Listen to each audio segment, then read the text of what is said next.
UP board की हम नई श्रृंखला वर्ब, जिसके बारे में इससे पहले बताया जा चुका है। मैंने वर्ब और इसके काइंड्स के बारे में बहुत विस्तार से बताया है। अब चूंकि हाई स्कूल के छात्रों की अब तक यूपी बोर्ड में जो भी वर्ब संबंधित सेंटेंस आए हैं, हम कोशिश करेंगे कि हम 2016 से लेकर के 2025 तक वो पूर्ण रूप से हर छात्र के लिए साल करके सुलभ करा दें, जिससे कि आने वाली बोर्ड परीक्षाओं में उन्हें बहुत आसानी हो सके। इससे पहले मैंने डायरेक्ट, इनडायरेक्ट, एक्टिव, पैसिव ये सब साल करके 2024 तक पढ़ा हुआ है। अब उसका जो अगला अंक है 2025 का, वो भी हम आगे साल करके डालेंगे।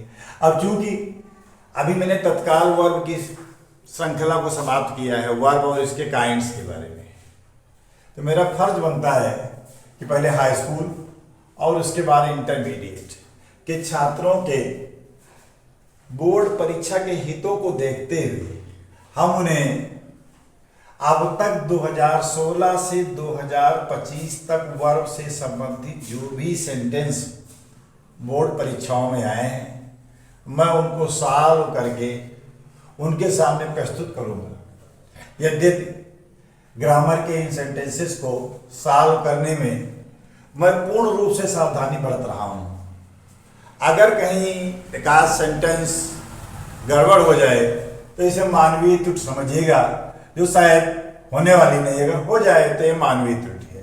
पहला वाक्य है 2016 का, आई शैल गो होम व्हेन ही, इसका मतलब कम, इसका मतलब पहले क्या है, फ्यूचर इंडेफिनिट, और अपने साथ क्या लेगा, प्रेजेंट इंडेफिनिट, तो हो जाएगा I shall go home when he comes,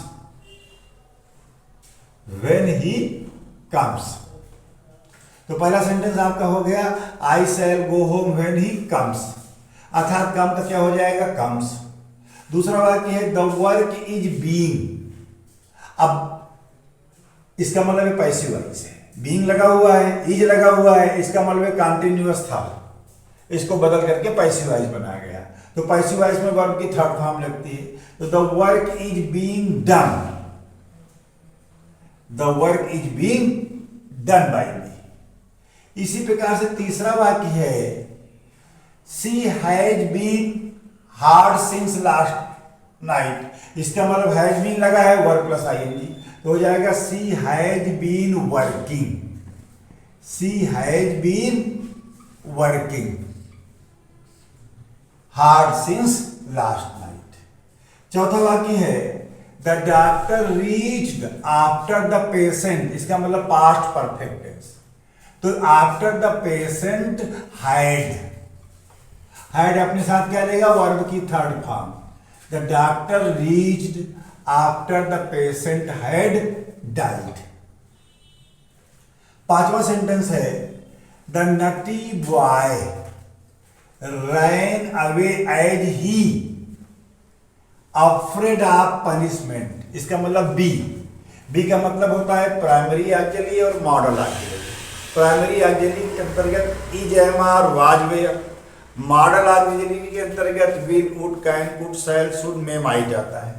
तो इसका मतलब है कि रन रैन मतलब past tense, the naughty boy ran away as he was, क्या हो जाएगा, as he was afraid of punishment. अगला है छठा वाक्य सी वुड हैव सुसाइड, इसका मतलब फ्यूचर परफेक्ट टेंस, तो वुड हैव अपने साथ क्या लेगा, वर्ब की थर्ड फॉर्म, तो सी वुड हैव कमिटेड,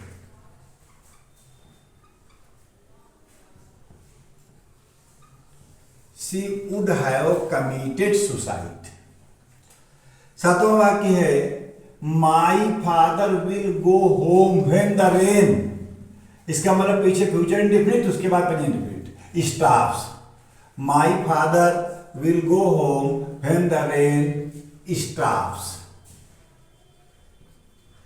इस प्रकार से 2016 के पहले सेंटेंस में कम्स आया, दूसरे सेंटेंस में डन आया, तीसरे में वर्किंग आई, चौथे में हैड डाइट, पांचवें में वॉच, छठे में कमिटेड और सातवें में स्टाफ्स।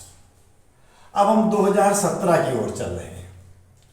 2017 का पहला सेंटेंस है my brother in Kanpur for the last 10 years। इसका मतलब लिव, और लास्ट लगा है, इसका मतलब पास्ट, तो लिव्ड हो जाएगा। My brother lived in Kanpur for the last 10 years। अगला है हर ट्वाइज स्टोलन यस्टरडे। बी का मतलब वही हुआ इज एम और वाज वेयर, अर्थात हर ट्वाइज क्या है, बहुवचन। और तो ये अपने साथ क्या लेगा, वर्ब की सेकंड। इसका मतलब है वाज और स्टोलन लगा हुआ है थर्ड फॉर्म, तो वाज और वर्ब में से कोई एक लेना चाहिए। और चूंकि ट्वाइज है बहुवचन, इसलिए अपने साथ क्या लेगा, were. Her toys were stolen yesterday. तीसरा सेंटेंस है Salu will not play football as he. अब चूंकि विल नॉट लगा है, इसका मतलब फ्यूचर इंडिफिनिट। फ्यूचर इंडिफिनिट के मतलब आगे क्या जाएगा, प्रेजेंट। एज ही इज इल।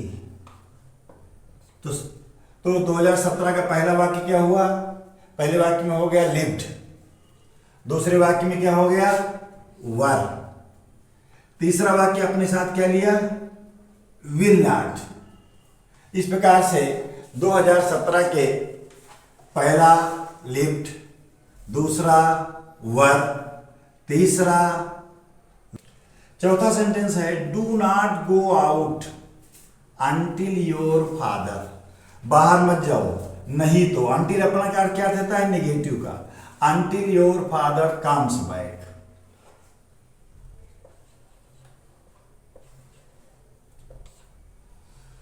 पांचवा है द हाउस बिलोंग। इसका मतलब belongs. The house belongs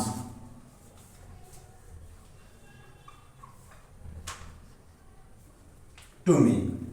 he has been last night sleep. इसका मतलब क्या हो जाएगा, sleeping. He has been sleeping last night. सातवां है they the show for 3 hours, तो वॉच। तो इसका मतलब फॉर 3 hours। तो इसको आप दो तरीके से बना सकते हैं। हमारी समझ से वॉच भी सही है, तो पहला सेंटेंस इसको आप वॉच से बना दें। वॉच का वॉच भी आ सकता है। और दूसरा सेंटेंस हम इसको यहाँ पर अगर देखा जाए तो दूसरे सेंटेंस में हम हैव बीन वाचिंग भी लगा सकते हैं। तो चूंकि वॉच दिया हुआ है इसलिए मैंने वॉच भर दिया। और अगर आप परिवर्तन करना चाहें तो they have been watching for 3 hours। इस प्रकार से पहले में लिव्ड, दूसरे में वर, तीसरे में इज, चौथे में कम्स, पांचवें में बिलोंग्स, छठे में स्लीपिंग, सातवें में वॉच या हैव बीन वाचिंग। 2016, 2017, अब 2018 की ओर जा रहे हैं। Have you ever be. इसका मतलब इसमें हो जाएगा हैव यू, अब टू लगा है तो have you ever gone. Have you ever gone to Hyderabad. क्योंकि हैज अपने हैज या हैव अपने साथ वर्ब की थर्ड फॉर्म लेगा। अगला है they working hard for 5 days be. इसका मतलब हो जाएगा they have been. They have been working hard for 5 days। अगला है he had to bring his umbrella forget. Had का मतलब वर्ब की थर्ड फॉर्म, तो he had forgotten. FORGOTTEN। He had forgotten to bring his umbrella। चौथा है सी फार दे रही yesterday. इसका मतलब past indefinite, left. She left for Delhi yesterday. पांचवा, ही वाज पनिश्ड फॉर, इसको हम जीरन बनाएंगे अर्थात making. He was punished, he was punished for making, he was punished for making a noise.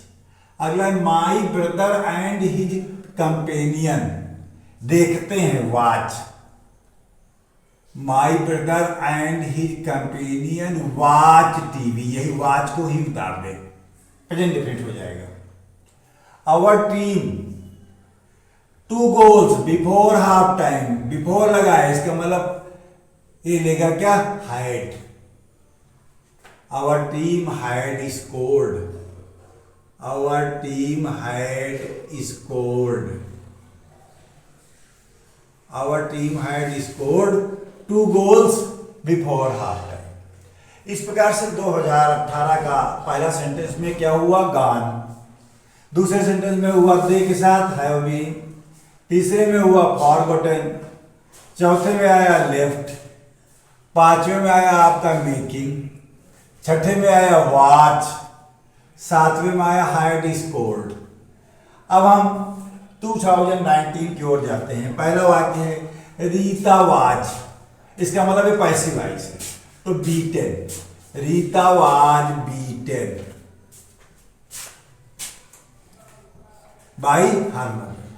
दूसरा है Kalika mail has just, has लगा है verb की third form arrived, Kalika mail has just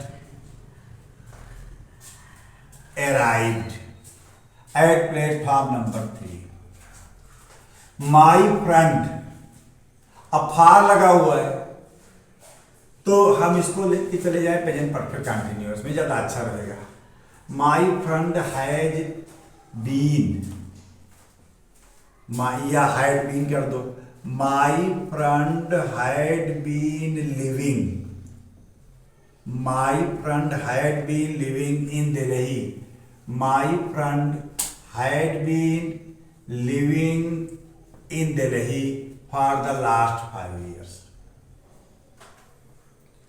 My father working hard for 10 days भी, तो इसका मतलब हो जाएगा has been, my father has been working hard for 10 days.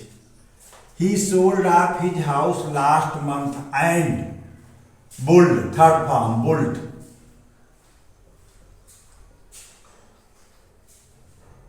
built a new one. My brother has, bring the third form, brought, my brother has brought his new books. इस प्रकार से 2019 के पहले में हो गया बीटेन, दूसरे में हुआ राइट, तीसरे में हुआ हैड बीन लिविंग, चौथे में हुआ हैज बीन, पांचवें में हुआ बुल्ट और छठे में हुआ ब्राट। चूंकि ये सेंटेंस रिपीट था, माई brother and his companion watch TV, 19 में भी, चूंकि 18 में मैं इसे बता चुका था इसलिए मैंने इसको नहीं लिखा। इस प्रकार से 2016, 17, 18 और 19 आप लगातार साल पेपर देख चुके हैं।